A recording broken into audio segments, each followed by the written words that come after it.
Vous dites que l'influenceur n'est pas un mannequin et Oui. donc il a une grande liberté. Et dans ce cas-là, où est la responsabilité? Lorsqu'il y a des choses qui sont contraires à ce qu'on pourrait appeler, je ne sais pas comment on peut l'appeler, mais une espèce d'éthique de la publicité, où est la responsabilité? Elle est chez l'influenceur ou est-ce qu'elle est chez l'agent? Comment vous voyez, comment on pourrait construire ça? Alors, moi, je pars du principe où une agence doit servir à quelque chose. Et j'ai pas d'intérêt à vous dire ça, mais il faut être honnête. Si on prend une commission sur les influenceurs, c'est aussi parce qu'on doit leur apporter quelque chose. Donc, je pense que cette aide juridique est importante. C'est-à-dire que si on donne un placement de produit frauduleux à un influenceur, l'agence doit aussi être responsable. Et ce n'est pas dans mon intérêt de le dire, mais c'est une vérité et c'est une réalité. L'agence, si elle donne un placement, elle doit être aussi responsable. L'influenceur aussi est responsable.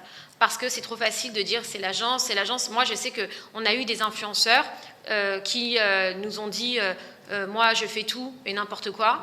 Et puis, on a des influenceurs qui nous ont toujours dit non, ça, je ne fais pas. C'est d'ailleurs ce qu'on fait. Nous, on propose aux influenceurs les sites Internet. Donc, on les valide d'abord au juridique. Ensuite, on les propose aux influenceurs. Et les influenceurs disent oui ou non. Ils ont une totale liberté sur ce qu'ils proposent. Donc, si l'influenceur n'a pas envie ou ne se sent pas de présenter ce produit-là, il a la liberté de dire non.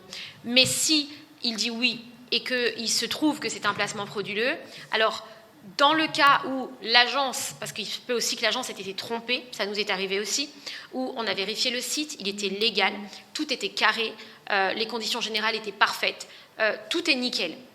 Vous faites la promotion de ce site et le site ferme une semaine après. Dans ces cas-là, qui est responsable? L'agence qui a tout contrôlé où tout est nickel, ou le site internet qui est venu dans la volonté d'arnaquer les gens, et y compris l'agence, puisqu'on n'a même pas été payé non plus des prestations.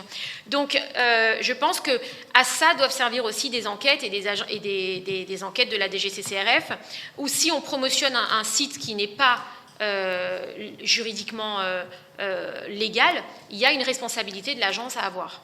Voilà, mais si le site est légal, après, on ne peut pas non plus être derrière la tête des gens, enfin, derrière la tête de tout le monde. C'est pas possible, c'est clair. Voilà, mais il faut qu'on propose des sites carrés, voilà, et chacun doit assumer ses responsabilités. Je ne sais pas si j'ai bien répondu à votre question. Ça permet de cerner en partie, mais chacun ses responsabilités. Justement, il y a un moment, il faudra trouver qui assume quoi. Ça, je pense que si l'agence donne un placement de produit qui est pas légal, l'agence est responsable. Okay. Voilà, très clairement. Moi, si par exemple j'ai un de mes influenceurs qui est condamné pour un placement de produit que je lui ai donné à faire et qu'il m'a fait confiance, eh bien, je trouverais ça normal que l'agence, par exemple, paye son amende. Maintenant, si c'est l'influenceur qui fait un placement de produit qui n'est pas passé par l'agence, moi, je n'ai rien à avoir là-dedans. Voilà. Oui, c'est la différence entre l'exclusivité et l'indépendance. Exactement, tout à fait, oui.